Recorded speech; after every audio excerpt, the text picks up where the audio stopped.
Slide শেয়ারটা একটু on করলে ভালো হয়। হ্যাঁ স্লাইড শেয়ার স্যার। হ্যাঁ ঠিক আছে না? ঠিক আছে তো স্যার বলতেছি স্যার স্লাইড শো দিতে বলতেছেন। স্লাইড শো অন করতে বলতেছি স্যার। এমনিতে স্যার ছোট, খুব ছোট দেখা যাচ্ছে লেখা। তো দেখা যাচ্ছে? ঠিক আছে, এখন ঠিক আছে sir. Cultural control means management of pest by using cultural practices. Means management of pest by using cultural practices. Cultural practice কাকে বলতেছে? Regular farm operation. অর্থাৎ একটা ক্রপ আমরা গ্রো করার জন্য অনেকগুলো কাজ আমাদের করতে হয়। জমি চাষ করতে হয়, সিড সেং করতে হয়, ইরিগেশন দিতে হয়, ফার্টিলাইজার দিতে হয়, হারভেস্টিং করতে হয়, নানাবিধ কাজ, উইডিং করতে হয়, অনেক কাজ করতে হয়। এগুলোকে মানে কালচারাল প্র্যাকটিস বলা হয়। এগুলো হলো রেগুলার ফার্ম অপারেশন। এই সমস্ত প্র্যাকটিসের মাধ্যমে যে পেস্ট ম্যানেজমেন্ট করা হয় তাকে বলা হচ্ছে কালচারাল কন্ট্রোল। এবং কালচারাল কন্ট্রোলের ট্যাকটিক্সগুলোর নাম কি? এখানে প্রায় 12টা দেওয়া আছে। আমি নামগুলো বলতেছি না, একটা একটা করে আমরা সংক্ষেপে আলোচনা করব। প্রথমে আসি 1 নম্বরে, টিলেস। টিলেস মানে হলো কি? জমি, অ্যাগ্রোনমিতে তোমরা পড়ছো জমি চাষ করা। Tillage means ploughing or cultivating the soil. This approach usually helps in the controls of soil inhabiting crop pest. টিলেস মানে হচ্ছে জমি চাষ করা, এবং এই টিলেসের মাধ্যমে সাধারণত যে সমস্ত ইনসেক্ট জমিতে থাকে, মানে মাটিতে থাকে, সয়েল ইনহাবিটিং, সয়েল ডুয়েলিং পেস্ট, তাদেরকে কন্ট্রোল করা হয়। এবং কিভাবে কন্ট্রোল করে টিলেস? কিভাবে কন্ট্রোল করে? Number 1, by direct or mechanical injury, by burying, by exposing to weather, by exposing to natural enemies. Direct ইনজুরির মাধ্যমে কি কন্ট্রোল করে? আমরা যখন জমি চাষ করি, জমি চাষ করার সময় যে লাঙ্গলের যে মানে ফলাটা থাকে, সেই ফলা দিয়ে সরাসরি মানে ইনজুরি, ডিরেক্ট ইনজুরি হতে পারে, ইনজুরি হয়ে মারা যাইতে পারে। মাটিতে যখন পেস্ট থাকবে সেগুলো মারা যাবে, মানে ডিরেক্ট ইনজুরি হয়। যেমন কাটওয়ার্ম থাকে, ফিল্ড ক্রিকেট থাকে, এরা সাধারণত মাটিতে বাস করে। কাটওয়ার্ম, ফিল্ড ক্রিকেট, এরা মাটিতে থাকলে, আরো অনেক ইনসেক্ট আছে মাটিতে থাকে, এরা থাকলে জমি চাষ করার সময় সরাসরি তারা কিলিং ইনজুরি হয়ে যেতে পারে, সরাসরি মারা যেতে পারে। বারিং, বারিং মানে কি? মাটি চাপা দেওয়া। জমি যখন আমরা চাষ করি তখন লাঙ্গলের দুই পাশে মাটি ফাড়ো তৈরি হয়, ফাড়ো তৈরি হয়, দুই পাশে মাটি পড়ে যায়। এখানে যে কোনো ইনসেক্ট থাকে তাহলে সে চাপা পড়ে যায়। অনেক ইনসেক্ট আছে মাটি চাপা পড়লে আর বের হইতে পারে না, সে মারা যায়। যেমন এখানে বলা আছে larvae of pink bollworm and spotted bollworm of cotton. Example সে বলা আছে the larvae of the pink bollworm and the spotted bollworm of cotton. মাটিতে চাপা দিয়ে দেওয়া যায় তাহলে তারা আর বের হইতে পারে না, সেখানে মারা যায়।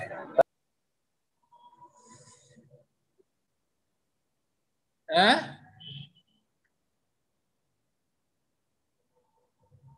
যখন তো বললাম যে মানে লার্ভি অফ, তোমাদের নোট আমি দিয়ে দেব, আমি নোট তোমাদের দিয়ে দেবো। হ্যাঁ, মানে আজকে পাঠিয়ে দিয়ে দেবো note.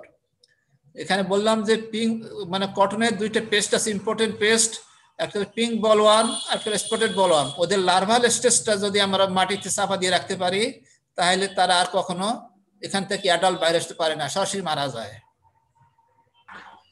Exposing to weather and natural enemies, 3 নম্বর 4 নম্বর একসঙ্গে বলা হচ্ছে। ইনসেক্টের লাইফ সাইকেলে 3টে স্টেজ থাকতে পারে বা 4টেও থাকতে পারে। যারা এক্সোপ্টেরিকুলার ইনসেক্ট তাদের লাইফ সাইকেলে 3টে স্টেজ থাকে, এক, নিম, অ্যাডাল। আর যেগুলো এন্ডোপ্টেরিকুলার ইনসেক্ট তাদের লাইফ সাইকেলে 4টে স্টেজ থাকে, এক, লার্ভা, পিউপা, অ্যাডাল। এদের মধ্যে এ এবং পিউপা এই দুইটি স্টেজ হলো নন মোটাইল, নড়াচড়া করতে পারে না, যেখানে রাখা হয় সেখানেই থাকে। এছাড়া আরেকটা স্টেজ আছে হাইবারনেটিং স্টেজ বলতেছে। যখন অ্যাডভার্স ওয়েদার কন্ডিশন হয় তখন ইনসেক্ট সার্ভাইভ করার জন্য ডায়াপোজে চলে যায়, হাইবারনেশনে চলে যায়। তখন সেই স্টেজটা শীতকালে ব্যাং কোথায় যায়? শীত নিদ্রা যায়, হাইবারনেশনে যায়। সেরকম ইনসেক্টও হাইবারনেশনে চলে যায়। ওই স্টেজটা হইলো মানে নন মোটাইল, নড়াচড়া করতে পারে না। এখন এই ইনসেক্ট এই স্টেজগুলো যদি জমিতে থাকে, আমরা যদি জমি চাষ করি তাহলে কি হবে? এগুলো এক্সপোজ হয়ে যাবে। এক্সপোজ হয়ে গেলে যে অবস্থায় আছে সেই অবস্থায় থাকবে। এখন দুইটা উপায়ে এরা মারা যেতে পারে। একটা হলো স্কর্চিং সানশাইন, যদি খুব প্রখর যদি রৌদ্র থাকে, সানশাইন থাকে, তাহলে শুকিয়ে মারা যায়, ডেসিকেশন হয়ে মারা যায়। অথবা ন্যাচারাল এনিমিজ যেমন প্রিডেটর, পাখি খেয়ে মারতে পারে। যেমন এখানে এক্সাম্পল বলা আছে grasshopper and field cricket. Grasshopper field cricket মাটির মধ্যে ডিম পাড়ে, মাটির টপ সয়েলের মধ্যে ডিম পাড়ে, সাধারণত 7 থেকে 10 সেন্টিমিটার সয়েলের মধ্যে ডিম পাড়ে। ডিমগুলো যখন জমিতে চাষ করব তখন এক্সপোজ হয়ে যাবে, এক্সপোজ হয়ে গেলে রোদ্রে শুকিয়ে মারা যায়, অথবা প্রেডেটর যেগুলো আছে পাখি তারা খেয়ে ফেলে শেষ করে দেয়। এইভাবে আমরা টিলেজের মাধ্যমে পেস্টটা কন্ট্রোল করতে পারি।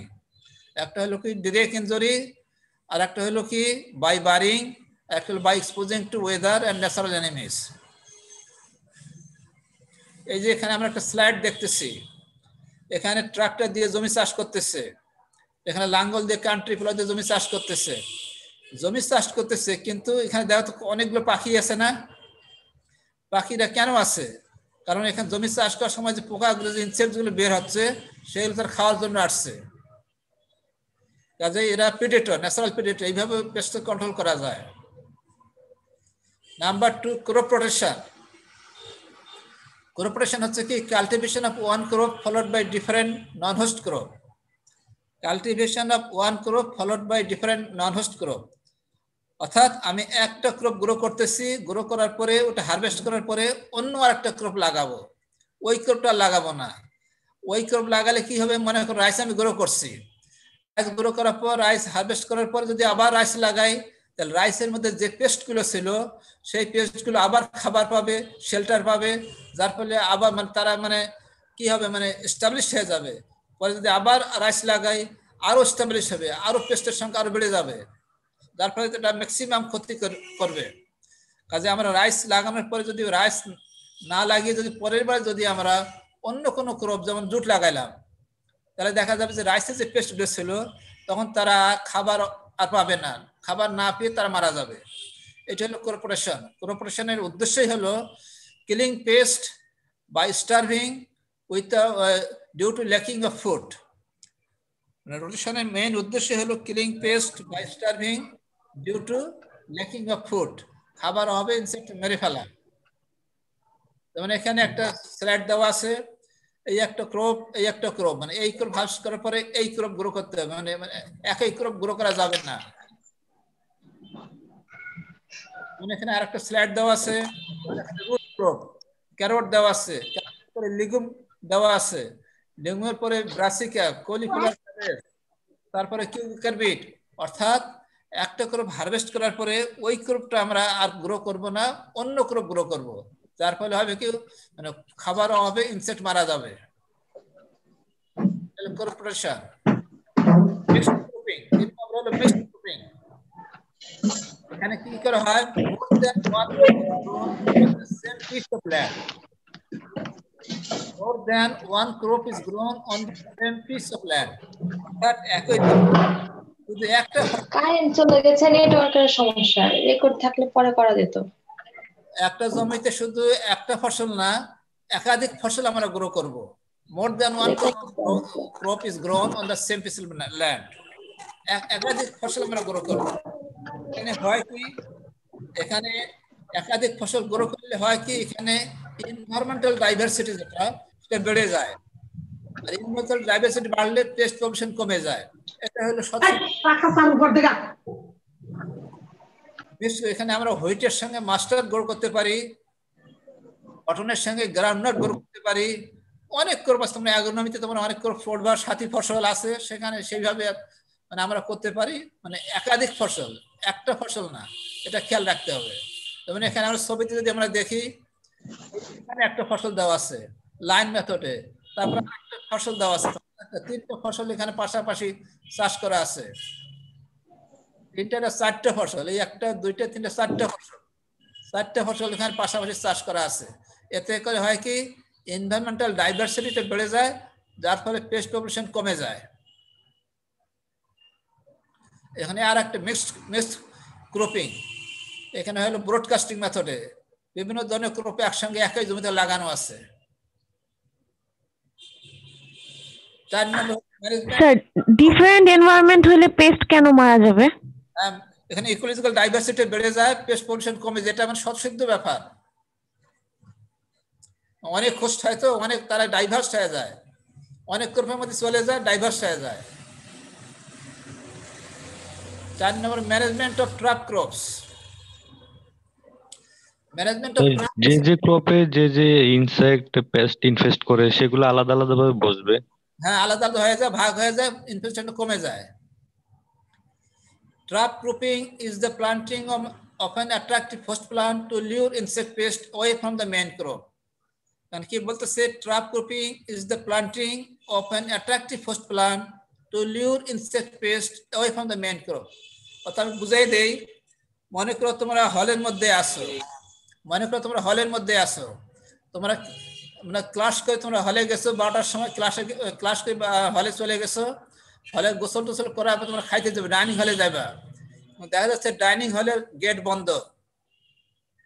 তারপরে মানে যখন খুলে দেওয়া হলো, তোমরা রুমে ঢুকে দেখিলা, ডাইনিং হলে ঢুকে দেখিলা যে একটা টেবিলের মধ্যে কাচ্চি বিরিয়ানি, রেজালা, মিষ্টি, মানে অনেক কিছু খাবার দাবার দেওয়া আছে, আর একটা টেবিলের মধ্যে শুধু ভাত ডাল ভর্তা দেওয়া আছে। তাহলে আমরা কোনটা টেবিলের মধ্যে যাব? দুইটাই খাবার। তাহলে আমরা কাচ্চি বিরিয়ানি যে টেবিলটা আছে ওইটার দেখে আমরা সাধারণ সবাই যাবো আর কি। স্যার না চাইলেও দ্বিতীয়টাতে যেতে হবে, কাচ্চি বিরিয়ানি হলে সম্ভব না স্যার। যাদের সমস্যা থাকে তারা তখন ওইটাতে যাবে, দ্বিতীয়টাতে যাবে।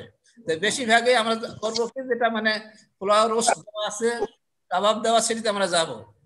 এরকম ইনসেক্টের ক্ষেত্রে দুইটাই খাবার আমাদের, কিন্তু আমরা যেটা পছন্দ একটা বেশি আর একটা পছন্দ কম। সেরকম যে সমস্ত ইনসেক্ট যেগুলো পলিফেগাস পেস্ট, যারা মানে অনেকগুলো হোস্ট খায়, তাদের মধ্যে কোনোটাকে বেশি পছন্দ করে, কোনোটাকে কম পছন্দ করে। আমরা যদি কম পছন্দের ক্রপকে যদি আমরা গ্রো করি, আর এর আশেপাশে যদি ইনসেক্টের পছন্দের কয়েকটা লাগায় রাখি, গাছ লাগায় রাখি, তাহলে ইনসেক্ট তাহলে ওই গাছগুলো খেয়ে থাকবে, আমাদের যেটা মানে কম পছন্দের যেটা মেইন ক্রপ সেটা বেঁচে যাবে। যেমন এখানে উদাহরণ বলা আছে, যেমন ওকরা আপনার লেডিস ফিঙ্গার এবং কটনের মধ্যে অনেকগুলো পেস্ট আছে একই, যেমন জেসিড, স্পটেড বলওয়ার্ম, কিন্তু এরা সবচেয়ে বেশি পছন্দ করে হলো লেডিস ফিঙ্গারকে বেশি পছন্দ করে, কটনকে কম পছন্দ করে।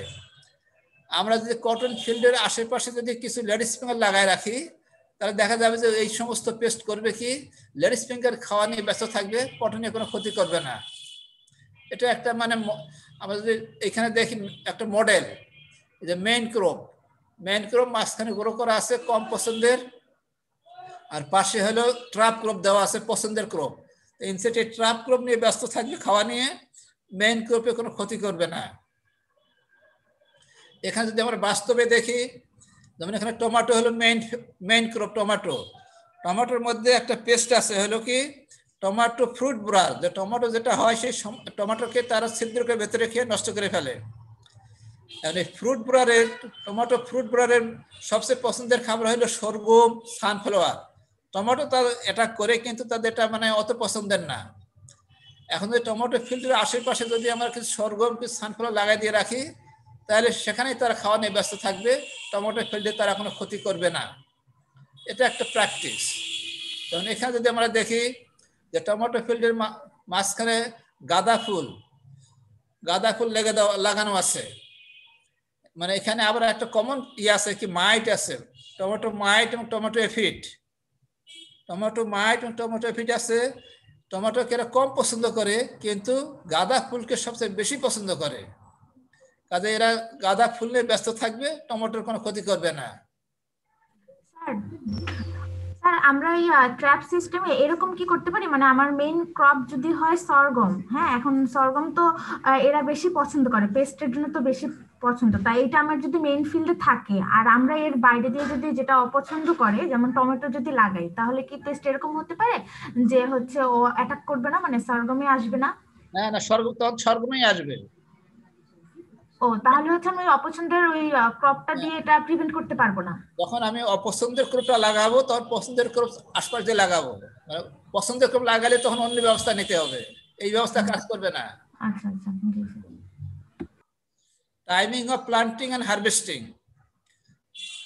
আমরা মানে প্লান্টিং হারভেস্টিং এর টাইমকে অ্যাডজাস্ট করেও আমরা মানে পেস্ট কন্ট্রোল করতে পারি। মানে আমাদের হলো কি, তোমাদের পেস্ট ম্যানেজমেন্টের একটা মেথড দিয়ে কখনো পেস্ট কন্ট্রোল করা যাবে না। এই যে তোমাদের পড়াবে IPM, অনেকগুলো মেথডকে তখন একসঙ্গে মানে করে পেস্ট কন্ট্রোল করা হয়। এগুলো হলো এক একটা আলাদা আলাদা practice. Timing of planting harvesting কিভাবে করা হয়, যেমন এখানে আমরা দেখি মাস্টার্ড ফিল্ড। মাস্টার্ডের মধ্যে সবচেয়ে মানে ডেঞ্জারাস পেস্ট হলো কি মাস্টার্ড এফিড। এই যে পাশে দেওয়া আছে এফিড, দেখো একেবারে হাজার হাজার কোটি কোটি মানে এফিড ধরা আছে এখানে, শয়ে শয়ে। এটা মারাত্মক পেস্ট। এরা সাধারণত মিড জানুয়ারি থেকে ফেব্রুয়ারি মাসের মধ্যে এরা মানে এপিয়ার হয়, এরা সবচেয়ে ক্ষতি করে। কাজে আমরা যদি মানে মিড জানুয়ারি আগে যদি আমরা হারভেস্ট করে নিতে পারি, প্লান্টিং টাইমটাকে যদি একটু আগায় নিয়ে আসতে পারি, অক্টোবর মাসে নিয়ে আসলাম, নভেম্বরে প্লান্টিং না করে অক্টোবর মাসে প্লান্টিং করলাম, তাহলে হয়তো এই পেস্ট থাকি কিছুটা হলো মানে রেহাই পাওয়া যাবে। অথবা যদি মানে সেটা ক্রপ ডিউরেশন যদি কভার না করে, তাহলে হলো শর্ট ডিউরেশন ক্রপ যেগুলো আর্লি ম্যাচুরিটিং ভ্যারাইটি আছে সেগুলো গ্রো করব। গ্রো করার পরে যাতে মিড জানুয়ারির আগেই যাতে আমরা হারভেস্ট করতে পারি সেই খেয়ালটা আমাদের রাখতে হবে, তাহলে এই পেস্টটা এটা একটা কম হবে। হারভেস্টিং টাইমকে অ্যাডজাস্ট করেও আমরা করতে পারি, পেস্ট কন্ট্রোল করতে পারি। যেমন সুগার ক্যানের মধ্যে অনেকগুলো ইম্পর্টেন্ট পেস্ট আছে, তার মধ্যে একটা হলো top shoot Brar. Sugar cane top shoot Brar, এটা সাধারণত মিড ফেব্রুয়ারি থেকে মার্চ এপ্রিলের রাতে অ্যাপিয়ার হয়, অ্যাটাক করে। কাজে আমরা করব কি ফেব্রুয়ারি মাসের মধ্যেই আমরা ক্রপকে হারভেস্ট করে নেব, তাহলে এই ক্রপটা আমাদের ক্ষতি করতে পারবে না। ফার্টিলাইজার ম্যানেজমেন্ট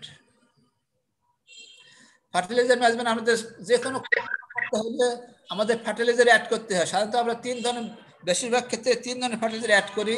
এনপিকে এর মধ্যে সবচেয়ে ক্ষতিকর নাইট্রোজেন, যেটা নাইট্রোজেন, ইউরিয়া যেটা। ইউরিয়া যদি বেশি দেওয়া যায় ফিল্ডের মধ্যে, তাহলে হবে কি গাছ সাকুলেন্ট হয়ে যাবে, রসালো হয়ে যাবে, যার ফলে সাকিং ইনসেক্ট পেস্ট যেগুলো আছে যেমন brown plant hopper, aphid, scale insect, mites, এদের সংখ্যা বৃদ্ধি পাবে।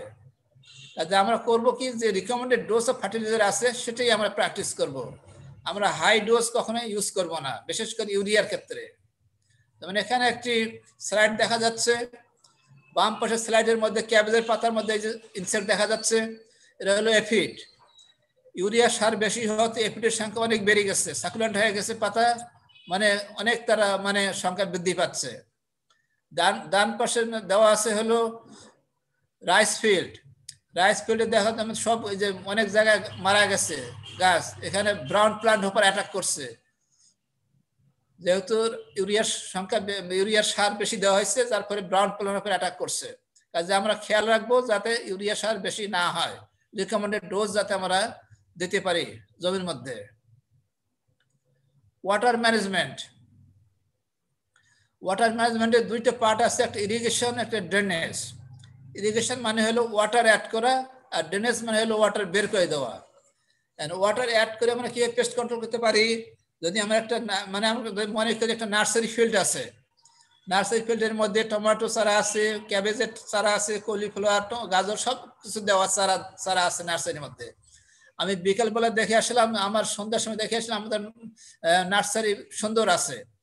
পরের দিন সকালে দেখি কি যে সবগুলো চারা কেটে কেটে মাটির মধ্যে ফেলা দিয়েছে।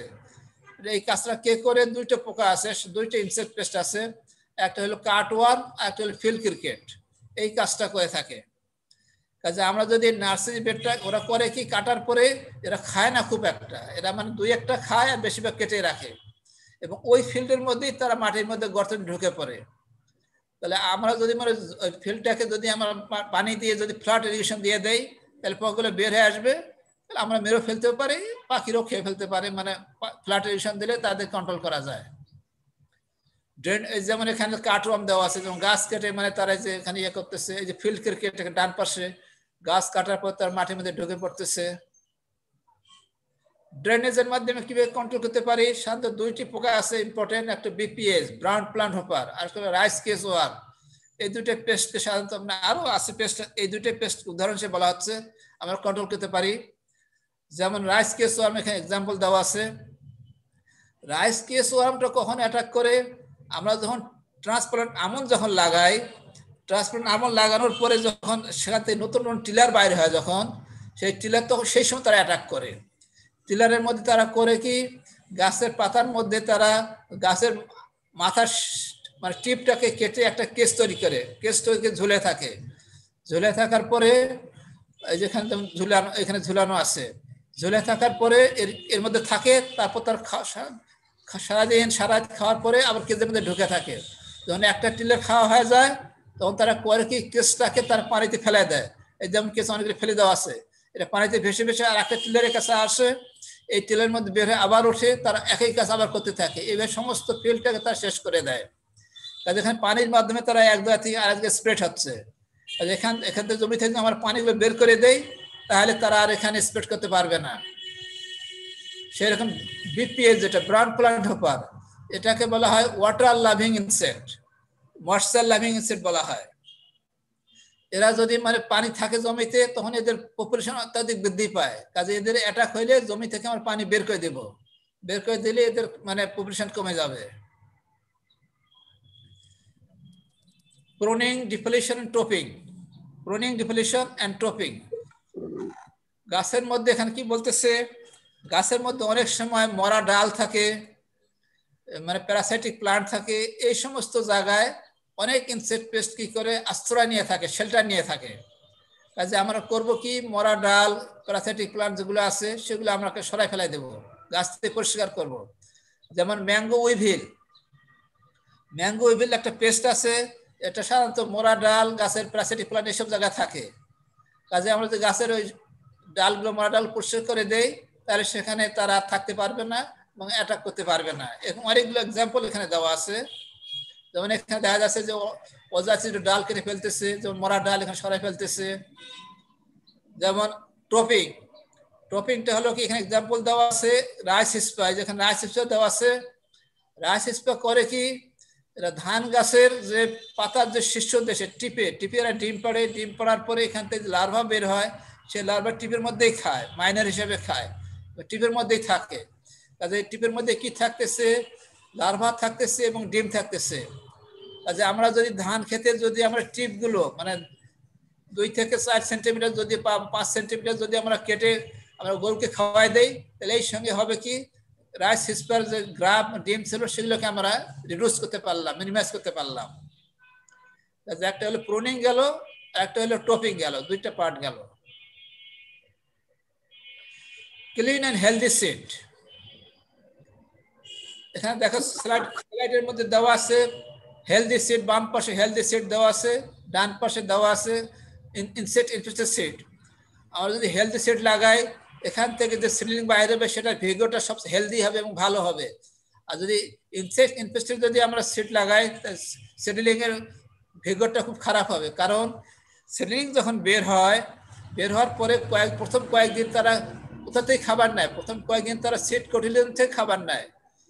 কাজে মানে এটা কোটিলিয়ন খেয়ে শেষ করে দিয়েছে। কাজে সেখান থেকে মানে যে সিডলিং বের হবে সেগুলো খুব দুর্বল হবে।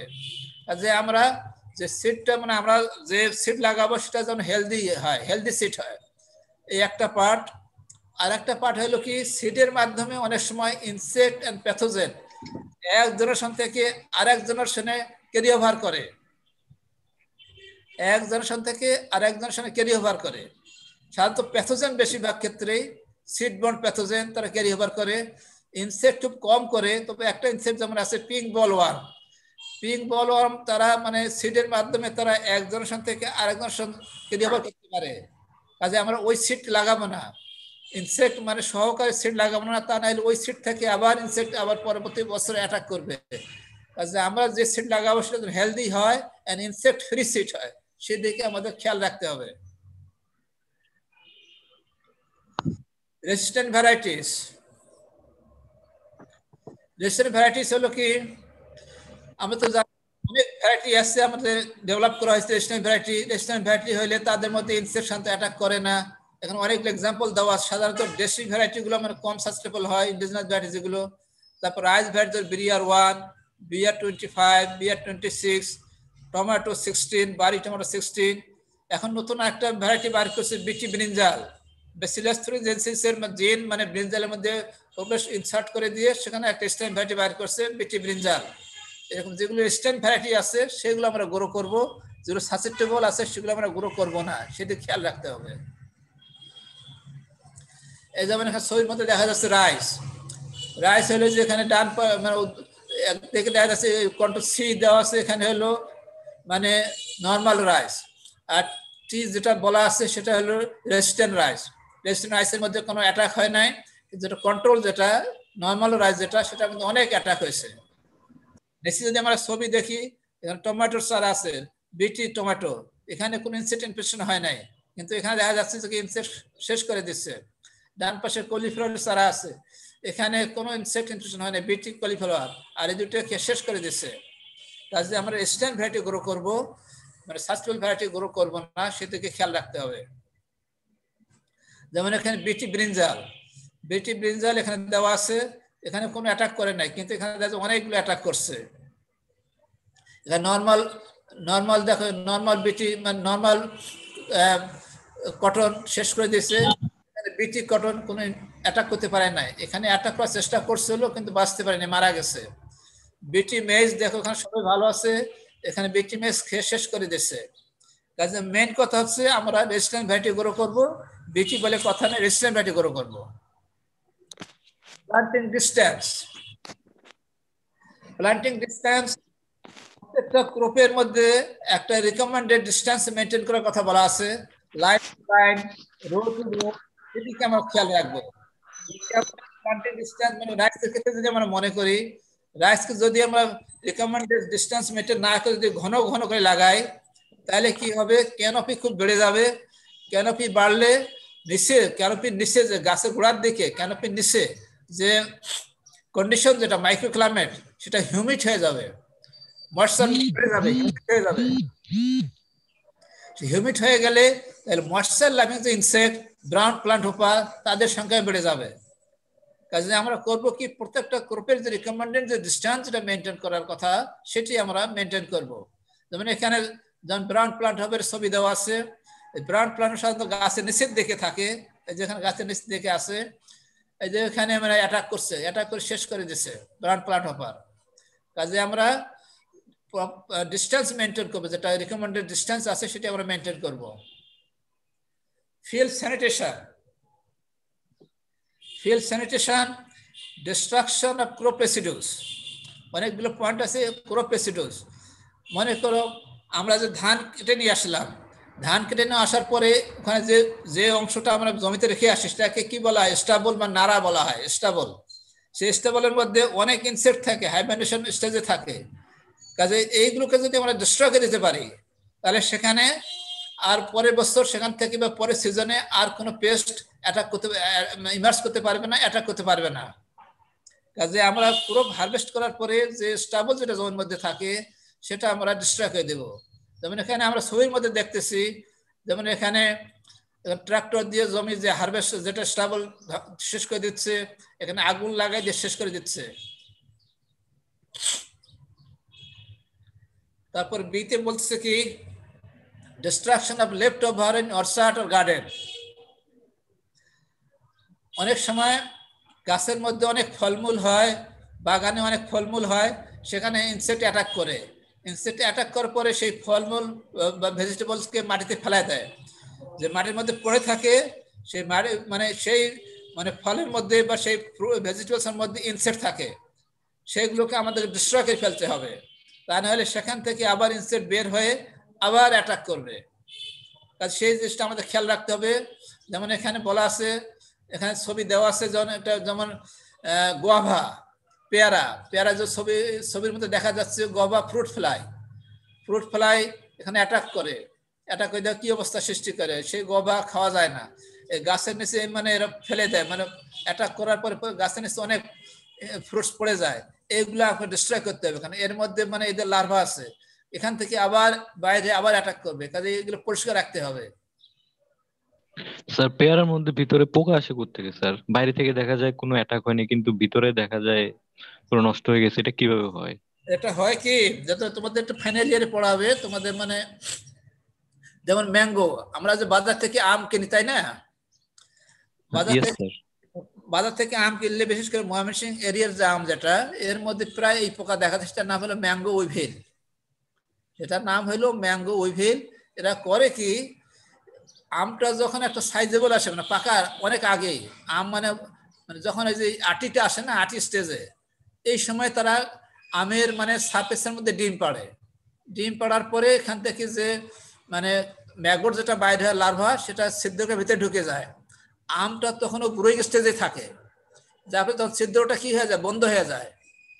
কিন্তু পোকাটা কি করলো, পোকাটা ভেতরে ঢুকে গেল, গ্রাফটা ভেতরে ঢুকে গেল, ভেতরে যেহেতু এটা কোলিপ্টেরিন সেট, এটা লার্ভাকে গ্রাফ বলা হয়, ভেতরে ঢুকে গেল, ভেতরে সে খাইতে যাচ্ছে, খাইতে খাইতে একেবারে মানে আঠির দিকে চলে যায়, এবং সে বাড়ি থেকে কোনো ছিদ্র নাই, আম পাকে, বাড়ি থেকে কোনো কিছু আমি বুঝতে পারবো না। আমরা আম কিনে নিয়ে আসলাম, বাইরে কোনো সাইন সিমটম নাই, যখন কাটি তখন দেখা যায় যে এর মধ্যে ভেতরে পোকা। এটা হলো ম্যাঙ্গো উইভেল। আর ম্যাঙ্গোর মধ্যে আরেকটা পোকা আছে, সেটা হলো ম্যাঙ্গো ফ্রুট ফ্লাই। এর আম যখন পাকে তখন তারা অ্যাটাক করে, পাকার আগে একটু, তখন তার সাথে ডিম পারে, এদের ম্যাঙ্গোটা ভেতরে ঢুকে যায়। তবে এখানে একটুখানি ছোট কালো দাগ থাকে, যেটা ম্যাঙ্গো ফ্রুট ফ্লাই, কালো দাগ থাকে। কিন্তু যেটা ম্যাঙ্গো উইভেল, এটা সাধারণত দাগ দেখা যায় না, এটা করার কিছু নাই, বাইরে থেকে বোঝা মুশকিল, বোঝা যায় না। তোমাদের ফাইনাল ইয়ারে পড়াবে এগুলো, ন্যাচারাল ড্যামেজ কিভাবে করে, কিভাবে কন্ট্রোল করে, তোমাদের ফাইনাল ইয়ারে পড়ানো হবে। Thank you sir. যেমন removal and eradication of infested plants, removal and eradication of infested plants.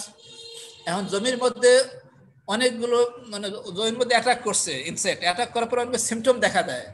Symptom দেখে আমরা বুঝতে পারি কোনটা, যেমন ধান খেতে, এটা হলো রাইস স্টেম বলা, ধানের মাদার পোকা। এরা যখন অ্যাটাক করে তখন এই যে টিলারিং স্টেজে এই যে যেটা সেন্ট্রাল লিভ সেটা মারা যায়, এটাকে ডেথ হার্ট বলা হয়। আর যদি প্যানিক্যাল ইনিশিয়াল অ্যাটাক করে তাহলে শীষগুলো সাদা হয়ে যায়, এটাকে হোয়াইটের সিমটম বলা হয়। তোমাদের ফাইনালের পড়ানো হবে। এই সিমটম দেখে বুঝতে পারি এর ভেতরে পোকা আছে। কাজে আমরা যে ওই টিলারটা শুধু মানে পুরো গাছ হিলটাকে না, ওই টিলারটাকে শুধু দিয়ে আমরা মানে ডিস্ট্রয় করে দিই, পোকা সহকারে তুলে হাত দিয়ে টান দিয়ে উঠে আসবে, পোকা সহ উঠে আসবে। তাহলে পুরো, তাহলে অনেকগুলো পোকাকে আমরা এইভাবে কন্ট্রোল করতে পারবো। যখন ইনসেক্টের সবচেয়ে কম থাকে, ইনসেক্টের দেওয়ার দরকার নাই, অল্প থাকলে তখন ইনসেক্ট দিলে আমাদের লাভ হবে না, তখন আমরা এই সিস্টেমটা অ্যাপ্লাই মানে ইরাডিকেশন সিস্টেমটা করতে পারি আমরা। মানে জাস্ট সিমটমটা দেখে ওই অংশটুকু আমরা তুলে আমরা ডিস্ট্রয় করে ফেলতে পারবো। যেমন এখানে আরেকটা স্লাইড দেখি, যেমন এখানে ব্রিনজাল শুট অ্যান্ড ফ্রুট ফ্লাওয়ার, বেগুনের সবচেয়ে একটা মারাত্মক পোকা। এরা ব্রিনজালেও অ্যাটাক করে, বাজার থেকে কিনলে আমরা দেখতে পারি না ব্রিনজালের মধ্যে পোকা, ফ্রুটসের মধ্যে অ্যাটাক করা, ছিদ্রওয়ালা পোকা বেগুন, এরা শুটেও অ্যাটাক করে। এই শুটের মধ্যে এই পোকাটা আছে, আমি যদি এই শুটের এইখান থেকে যদি আমি কেটে যদি এই শুটটা ফেলাই দেই, তাহলে অন্য গাছের পুরো অংশটাকে আমরা বাঁচাইতে পারলাম, ফেলাই দিয়ে আমরা মেরে ফেললাম পোকাটাকে। বা এই বেগুনটা আছে, এখানে আরো তো বেগুন আছে, এই বেগুনটাকে আমি তুলে নিয়ে ফেলা না দিয়ে আমি বাসা নিয়ে আসলাম, কেটে আমি ভর্তা করে খেলাম, বাকি বেগুনগুলো বেঁচে গেল। কাজে এই কাজ করেও ইনসেক্ট পেস্টকে অনেক সময় কমানো যায়, রিডিউস করা যায়। Destruction of weeds and alternate host. জমির মধ্যে যখন উইড থাকে বা অল্টারনেট হোস্ট থাকে, সেই সব জায়গায় অনেক ইনসেক্ট থাকে, তারা খাবার হিসেবে খায় বা শেল্টার নিয়ে থাকে। কাজে জমিতে আমাদের পরিষ্কার করতে হবে, আমাদের জমি পরিষ্কার পরিচ্ছন্ন রাখতে হবে। বিশেষ করে ধান খেতে যদি আমাদের থাকে, গ্রাস থাকে, বিশেষ গ্রামীণ ফ্যামিলির গ্রাস, সেখানে রাইস হিসেবে যেটা ধানের পামারি পোকা, সেখানে তারা শেল্টার নিয়ে থাকে, অল্টারনেট হিসেবে কাজ করে। কাজে আমরা জমিতে জমি যখন চাষ করবো, জমি যখন আমরা প্লান্টিং করবো, তখন বা প্লান্টিং করার পরেও যখন যদি গ্রাস বাইরে হয়, তাহলে আমরা সেগুলো ঘাস বাইরে হয় সেগুলো পরিষ্কার করবো। যেমন এখানে আমরা দেখতেছি কি রাইস ফিল্ডের মধ্যে এরা কি করতেছে, সব উইডিং করতেছে, পরিষ্কার পরিচ্ছন্ন করতে, যাতে মানে কোনো পোকা থাকতে না, শেল্টার নিতে না পারে। এখানে উইডিং করতেছে, এটা হলো লাইন মেথড, হ্যারো দিয়ে উইডিং করতেছে, উইডার দিয়ে, জাপানিজ উইডার দিয়ে উইডিং করতেছে। কাজে আমাদের মেন উদ্দেশ্য হলো পরিষ্কার রাখা, ফিল্ড পরিষ্কার রাখা, যাতে ইনসেক্ট শেল্টার নিতে না পারে। This is about cultural method. Cultural মেথডের অ্যাডভান্টেজটা কি? অ্যাডভান্টেজ হলো কি, এটা হলো 1 নম্বর অ্যাডভান্টেজ হলো cheap method, cheapest method. Cheap বললেও ভুল হবে, চিপেস্ট মেথড। কারণ এখানে কোনো আমরা নতুন কোনো খরচ করতে হয় না। একটা জমিতে একটা ক্রপকে গ্রো করার জন্য যে সমস্ত প্র্যাকটিস আমাদের করতে হয়, সেগুলো প্র্যাকটিসে করা হয়। শুধু একটু মানে টাইমলি প্ল্যানিং ওয়েতে করতে হয়, টাইমলি করতে হয়, তাহলে আমরা ক্রপ পেস্টকে রিডিউস করতে পারবো। তাছাড়া নতুন কোনো আলাদা কোনো খরচ হয় না। নাম্বার 2 হলো সিলেক্টিভ মেথড, এটা হলো স্পেসিফিক। তো যে পেস্টকে আমরা কন্ট্রোল করতে চাই, সেই পেস্টে আমরা কন্ট্রোল করতে পারবো, অন্য কোনো ক্ষতি হবে না। নাম্বার 3 হলো সেট মেথড। অর্থাৎ এখানে কোনো অ্যাডভার্স এফেক্ট নাই। কেমিক্যাল ইনসেক্টিসাইড অ্যাপ্লাই করলে যে সমস্ত অ্যাডভার্স এফেক্ট হয় এখানে কোনো অ্যাডভার্স এফেক্ট থাকবে না। এই তিনটে হলো মেইন অ্যাডভান্টেজেস এদের। আর ডিসঅ্যাডভান্টেজ বা ডিমেরিট হচ্ছে কি, require careful planning and timing. অর্থাৎ আমরা যে কালচারাল প্র্যাকটিসগুলো যে আমরা যে প্র্যাকটিস করব, কালচারাল প্র্যাকটিসগুলো যে আমরা কাজে লাগাবো, সেগুলো করতে গেলে প্ল্যানিং করতে হয়। কখন করতে হবে, ইনসেক্টের ইকোলজি বায়োইকোলজি নলেজ থাকতে হবে, কখন করতে হবে, মানে এইগুলো যেন ঠিক মতো টাইমিংটা ঠিক মতো হয়, তা নাহলে কাজ করবে না। নাম্বার 2 হলো স্পেসিফিক, অর্থাৎ এটা যে পেস্টকে আমরা কন্ট্রোল করতে চাচ্ছি সেই পেস্টের জন্য কাজ করবে, অন্য পেস্টের জন্য কাজ করবে না। হাইলি স্পেসিফিক কাজে এটা মানে এই দিক থেকে আর একটা ডিমেরিট, অন্য পেস্ট আমরা কন্ট্রোল করতে পারবো না। মে ফেল টু কমপ্লিট কন্ট্রোল, অর্থাৎ যে সমস্ত প্র্যাকটিস আমি কথা বললাম 12টা প্র্যাকটিস, এইগুলো দিয়ে আমরা পেস্টকে আমরা রিডিউস করতে পারবো, একটা মিনিমাম লেভেলে আমরা নামায় নিয়ে আসতে পারবো, কিন্তু আমরা কমপ্লিট রেডিকেশন করতে পারবো না, পুরোপুরি আমরা কমপ্লিট করতে পারবো না। আর একটা ডিমেরিট এটা। This is about cultural control. এরপরে আর একটা ছোট্ট একটা স্লাইড আছে, এটা পরে আমরা শেষ করব।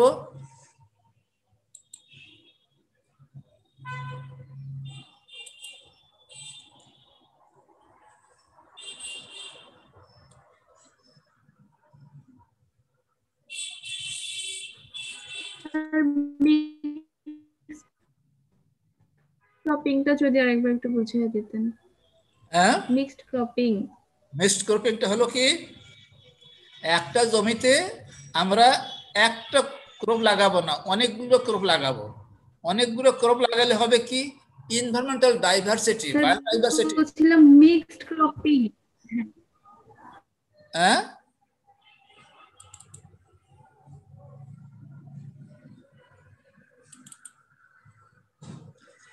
এরপর যেটা আসতেছে লিগ্যাল কন্ট্রোল, লেজিসলেটিভ মেজার। ছোট্ট একটা 2টা স্লাইড আছে। আমি বলছিলাম 5টা কন্ট্রোল মেজার, তার মধ্যে কালচারাল কন্ট্রোল মেজার, আর শেষে বলছিলাম লিগ্যাল কন্ট্রোল। শেষেরটা আগে আমরা শেষ করে দিচ্ছি।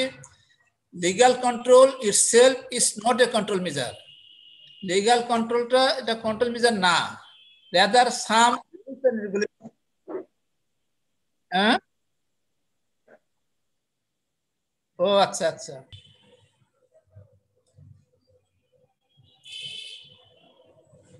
এখন তো হচ্ছে না। না না স্যার, ছোট্ট আছে, আমি বুঝিয়ে দেয়, একে বুঝিয়ে দিলে হবে। এটা অত স্লাইডে খুব একটা ইম্পর্টেন্ট না। লিগ্যাল কন্ট্রোল হইলো কি, এটা নিজস্ব কোনো কন্ট্রোল মেজার না, এটা সরকার কিছু আইন করে থাকে, আইন রুলস এন্ড রেগুলেশন তৈরি করে থাকে সাধারণ মানুষদের জন্য। যখন ইনসেক্ট পেস্ট দেখা দেয় তখন সাধারণ মানুষকে বাধ্য করে পেস্টকে কন্ট্রোল করার জন্য, তখন অন্যান্য মেথডকে অ্যাপ্লাই করে আমাদের পেস্ট কন্ট্রোল করতে হয়। কাজে legal control itself not a control measure, এটা কোনো কন্ট্রোল মেজার না, এটা হলো কতগুলো আইন। এই আইন মানুষকে বাধ্য করে পেস্ট কন্ট্রোল করার জন্য, এইটুকু মনে রাখতে হবে। কি কি আইন আছে? একটা হলো legislation for foreign quarantine. Legislation for foreign quarantine প্রত্যেকটা দেশ করে কি, কোনো দেশেই মানে না, সেলফ সাফিসিয়েন্ট না, প্রত্যেকটা দেশকে কিছু না কিছু খাদ্যদ্রব্য বা কোনো কমোডিটি ইম্পোর্ট করতে হয়। কাজে আমরাও অনেক সময় খাদ্যদ্রব্য ইম্পোর্ট করে থাকি।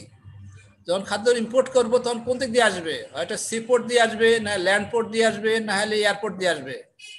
প্রত্যেকটা পোর্টেই, প্রত্যেকটা দেশের প্রত্যেকটা পোর্টেই কি আছে, সে পোর্টের মধ্যে আমার কোয়ারেন্টাইন অফিস আছে, সেখানে তোমরাই চাকরি করবা। এবং কোয়ারেন্টাইন অফিসে তারা করবে কি, সেই যে কমোডিটি যেটা আসলো সেটা তারা চেক করবে, সেখানে কোনো ইনসেক্ট পেস্ট আছে কিনা, প্যাথোজেন আছে কিনা, চেক করার পরেই তারা সার্টিফিকেট দিবে। সার্টিফিকেট দেওয়ার পরে তবে সেটা দেশের মধ্যে পরে ভেতরে ঢুকবে, খালাস হবে। সার্টিফিকেট না দেওয়ার পর্যন্ত এটা খালাস হতে পারবে না, এটা সরকারের আইন। যদি ওখানে পেস্ট থাকে আগে কন্ট্রোল করতে হবে, কন্ট্রোল করার পর তারপর মানে সেখান থেকে মানে খালাস করতে হবে। এটা হলো যাতে বিদেশ থেকে, এটা উদ্দেশ্য হলো ফরেন পেস্ট যাতে দেশের মধ্যে ঢুকতে না পারে, এক দেশ থেকে আর এক দেশে যাতে পেস্ট যাইতে না পারে, এক দেশ থেকে আর এক দেশে যাইতে পেস্ট বা প্যাথোজেন যাইতে না পারে, সেই জন্য এটা আইন, এটা সরকারি আইন। এটা অবশ্যই মানে প্রত্যেকটা দেশে কাজ করে থাকে। যেটাকে বলা হচ্ছে লেজিসলেশন ফর ফরেন কোয়ারেন্টাইন, বিদেশ থাকি যাতে পেস্ট দেশের মধ্যে ঢুকতে না পারে। আর দুই তাহলে এই ট্যাঙ্কে কতগুলো পোনা দিছেন? এই ট্যাঙ্কে আমি স্টার্টিং এ দিছিলাম 12,000 পোনা দিছিলাম। 60,000 পোনা দেওয়া যায়, আমি 12,000 দিয়েছি। নাম্বার 2 হলো কি legislation for domestic quarantine. 60,000 legislation for domestic quarantine লিটারে স্পেস হচ্ছে 62,000। লিটারে একটা মাছ। হ্যাঁ, লিটারে একটা মাছ। হ্যাঁ, পার লিটারে একটা করে মাছ। আর জমিতে চাষ করতে গেলে শতকে একটা করে মাছ, 1 শতকে একটা। 1 শতকে একটা। আপনি 2 শতকে, এখানে আমার জায়গা আছে 2 শতকে। 200 দিনে একজনের সাথে ওখানে কথা বলতে, মানে ওই যে তোমাদের মতো একজন দেখে গেছে রাস্তার মধ্যে। একটু মিট করে রাখো। কোয়ারেন্টাইন, ডোমেস্টিক কোয়ারেন্টাইনটা কি? একটা দেশের মধ্যে এক জায়গা থেকে আরেক জায়গায়, যেমন অনেক বড় বড় দেশ আছে, যেমন ইন্ডিয়া অনেকগুলো স্টেট আছে, এক স্টেট থেকে আরেক স্টেট, যেমন ইউকে একটা কিংডম থেকে আরেক কিংডমে যাতে মানে পেজ যাইতে না পারে, বা আমাদের আমাদের দেশে নাই, মানে যেগুলো বড় বড় দেশ তাদের প্রত্যেক একটা স্টেট থেকে আরেক স্টেট যাইতে মানে পেজ যাইতে না পারে, প্রত্যেকটা স্টেটে ওইরকম আবার আছে, কোয়ারেন্টাইন অফিস আছে। এটা হলো যাতে এটা দেশের মধ্যে, আগেটা ছিল এক দেশ থেকে আরেক দেশে। আর 2 নম্বরটা হচ্ছে আইনটা হচ্ছে উইদিন কান্ট্রি, একটা দেশের মধ্যে এক অঞ্চল থেকে আরেক অঞ্চলে যাতে পেস্ট যাইতে না পারে। নাম্বার 3টা হচ্ছে কি legislation for notified campaigns to control pest. এটি হলো কি, এটা আরেকটা আইন। এটা আইনের মাধ্যমে সরকার করে কি জনগণকে অ্যাওয়ারনেস করে, সচেতন করে, অর্থাৎ অমুক সময় ওই ইনসেক্টটা দেখা দেবে বা অমুক সময় ওই ডিজিজটা দেখা দেবে, তোমরা এই কন্ট্রোল মেজার অ্যাপ্লাই করো। এটা রেডিওর মাধ্যমে, টেলিভিশনের মাধ্যমে, বিভিন্ন মাধ্যমে বা ডিইর মাধ্যমে জনগণকে মানে অ্যাওয়ারনেস করে দেয়। যেমন কন্টিনিউয়াস যদি 1 সপ্তাহ যদি মানে থাকে, কুয়াশা থাকে, তাহলে লেড ব্লাইট অফ পটাটোর একটা ডিজিজ, এইটা মারাত্মক আকারে দেখা দেয়। তখন সরকার জানায় দেয় যে ওই জিনিসটা এই সময় দেখা দিবে, তোমরা এই জিনিসটা স্প্রে করো, জনকে সচেতন করা। 4 নম্বর হলো কি legislation to prevent the adulteration and mishandling of pesticide. 4 নম্বরটা হলো কি, আমরা যে সমস্ত পেস্টিসাইড পেস্ট কন্ট্রোল করার জন্য পেস্টিসাইড ব্যবহার করি, তাদের মধ্যে যাতে কোনো মানে অ্যাডাল্টারেশন না হয়, অর্থাৎ ভেজাল না মিশায়। ভেজাল মিশাইলে কতগুলো আইন আছে, এই আইনে মাথায় কন্ট্রোল, তাকে মানে শাস্তি দেওয়া হবে। এটা কতগুলো আইন। তাহলে এখানে 4টা আইন। একটা হলো এক দেশ থেকে আরেক দেশে যাতে পেস্ট যাইতে না পারে। 2 নম্বর আইন হলো কি, একটা দেশের মধ্যেই এক অঞ্চল থেকে আরেক অঞ্চলে বা এক স্টেট থেকে আরেক স্টেটে যাতে মানে পেস্ট যাইতে না পারে। 3 নম্বর আইন হলো জনগণকে সচেতন করা। 4 নম্বর আইন হলো ভেজাল যাতে না মিশায় সেজন্য জনগণকে শাস্তি দেওয়ার জন্য আইন। এটা সরকারি কতগুলো আইন। তোমাদের এখনো বোধহয় হচ্ছে না?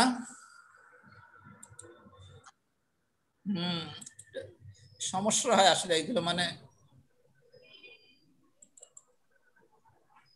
না এখনো পজ হয়ে আছে। ঠিক আছে, আজকে এই পর্যন্ত থাকুক। হ্যাঁ।